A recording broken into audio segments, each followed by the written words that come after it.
Quand on souffre de stress post-traumatique complexe, les relations peuvent devenir un terrain qui est miné. Donc, au lieu d'apporter du soutien, au lieu d'apporter du réconfort, les relations vont souvent activer une espèce de honte qui est très profonde. Hein? C'est comme entendre constamment à l'intérieur de soi « quelque chose ne va pas avec moi, quelque chose ne va pas avec moi, quelque chose ne va pas avec moi ». Avant d'aller plus loin, si vous ressentez des dérégulations émotionnelles comme la honte dans vos relations, que vous cherchez un moyen de mieux comprendre, de mieux réguler vos émotions, mon programme Régulation émotionnelle peut vous aider. Alors, c'est une manière qui est douce d'apprendre à identifier ces schémas et à reprendre le contrôle sur vos ressentis. Alors, il y a un lien entre la honte et les relations. Donc, les personnes qui ont grandi dans un environnement toxique ou dans un environnement, qui a été négligent, vont souvent avoir un sens du soi qui est diminué. C'est-à-dire qu'elles n'ont pas une image claire, une image stable de leur propre valeur. Donc, elles se voient au travers un prisme de dévalorisation qui est un héritage qui est direct de la maltraitance ou de la négligence qu'elles ont subi dans l'enfance souvent. Donc, plus il y a de relations, plus la honte, elle est activée. Hein, c'est pour ça que souvent, on entend les gens dire « Non, moi, je suis tellement bien tout seul, c'est tellement mieux comme ça. Moi, je suis solitaire, c'est mieux comme ça. » Donc, je répète, plus il y a de relations, plus la honte, elle va être activée. Parce que chaque interaction, ça devient un miroir qui va refléter, non pas une réalité qui est objective, ça va refléter une peur profonde d'être inadéquat ou inadéquate. Donc, chaque remarque, chaque silence, chaque regard, chaque conflit, ça alimente un dialogue intérieur qui est destructeur. Hein? Si cette personne, elle est frustrée contre moi, ben c'est que je suis nulle. Donc, dans ce genre de schéma, la faute, ça ne revient jamais aux autres. Hein? La personne ne se dit pas, ben, ce qu'il me dit, c'est injuste. Ben, pas du tout.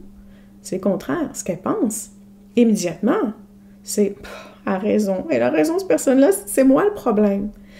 Et donc, malheureusement, dans ce schéma, la réparation se fait au travers de la co-régulation dans les relations sécuritaires. Mais, comme la honte, elle est facilement activée, ben, ce qui arrive, c'est que les gens qui souffrent de stress post-traumatique complexe vont se créer des idées qu'ils aiment mieux rester seuls. Et donc, ils ont raison de croire qu'ils se sentent mieux ainsi, parce que oui, les relations leur causent un mal extrêmement désagréable. Donc, ça devient difficile pour eux de réparer cette blessure parce qu'ils vont fuir ce qui pourrait éventuellement les aider. Alors pourquoi cette honte, elle est-elle si ancrée? Alors, dans une enfance qui a été marquée par le stress, par les traumatismes, les donneurs de soins, hein, on va parler des parents, on va parler des proches, on va parler des éducateurs aussi, ben, c'était souvent très, très imprévisible comme tactique. Bon, j'utilise le mot tactique, c'est pas tout à fait juste, là, mais comme réaction, tiens, c'était des critiques ou des absences émotionnelles. Donc, au lieu de voir ces adultes comme défaillants, ben, l'enfant, ce qu'il faisait, lui, c'est qu'il s'accuse lui-même. C'est normal, tous les enfants à peu près vont faire ça. Ils vont s'accuser d'être le problème parce que de toute façon, c'est ce qu'ils entendent et c'est ce qu'ils voient. Hein? Si maman elle est froide, c'est que je suis pas aimable. Si papa s'occupe pas de moi, c'est que je suis inintéressant. Si on me critique tout le temps, c'est que je mérite ces critiques.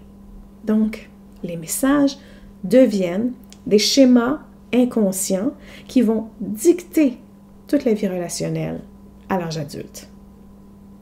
Alors, comment chaque frustration vont raviver la honte aussi? Quand on souffre justement de stress post-traumatique complexe, chaque situation relationnelle peut réveiller ces vieux schémas. Un désaccord, un refus, un simple malentendu, et puis bam, c'est terminé. C'est comme si on avait appuyé sur l'interrupteur, le bouton Power On-Off, le On est enclenché. C'est une tempête intérieure qui va s'activer. Je vous donne un exemple. Vous envoyez un message à quelqu'un, il ne répond pas tout de suite. Qu'est-ce qui se passe à l'intérieur? Ben, au lieu de penser, ben, il est occupé. Ben, qu'est-ce que le cerveau fait? Ben, il passe en mode panique. Hein? cette personne va me rejeter. Elle me rejette parce que je vaux rien, parce qu'à chaque fois que je lui écris et qu'il voit mon nom apparaître sur son ordinateur, ça y est, c'est terminé. Et on se fait une histoire. Je vous donne un autre exemple. Vous faites une erreur au travail, votre collègue vous le fait remarquer. Plutôt que de voir ça comme une critique et constructive ou juste de le dire, hey, gars, t'as vu?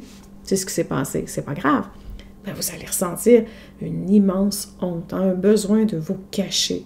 Vous en revenez pas de ce qui vient de se passer. Je peux pas croire que j'ai fait ça, mais qu'est-ce qui s'est passé?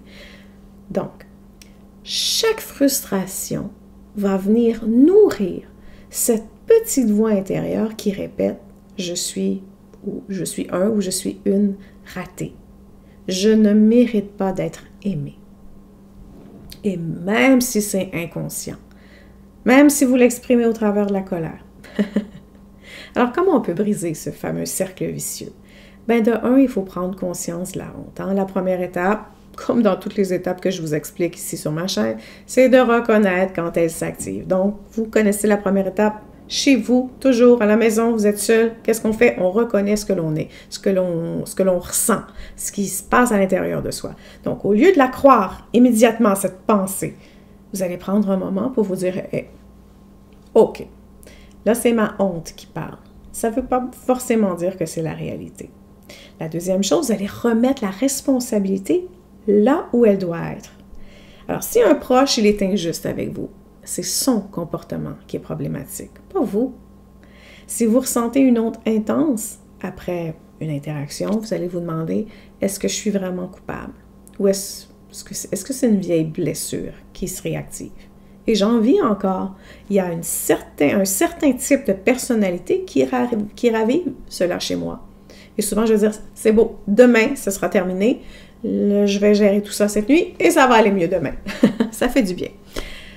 La troisième chose que je vous demande de faire, c'est de sortir du mode automatique. Quand la honte va s'activer, on a souvent des réactions qui sont automatiques. Hein? Se refermer, s'excuser sans raison. Je m'excuse, je voulais pas faire ça. Non, mais c'est...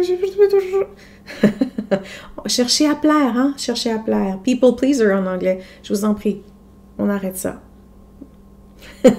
Tentez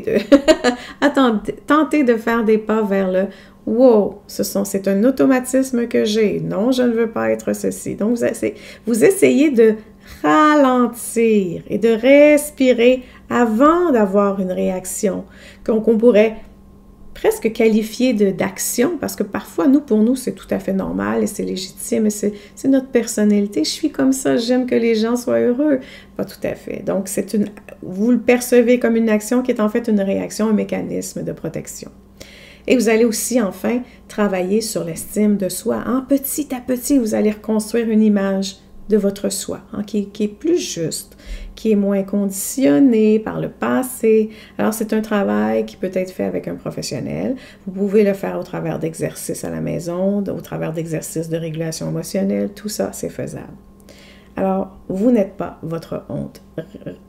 Répétez-le souvent, je ne suis pas ma honte. La honte qui s'active dans vos relations, c'est pas une preuve que vous avez un problème. C'est une mémoire émotionnelle qui se rejoue. C'est un schéma appris qu'on peut déconstruire. Sur ce, je vous dis, prenez soin de vous, car tout le reste suivra.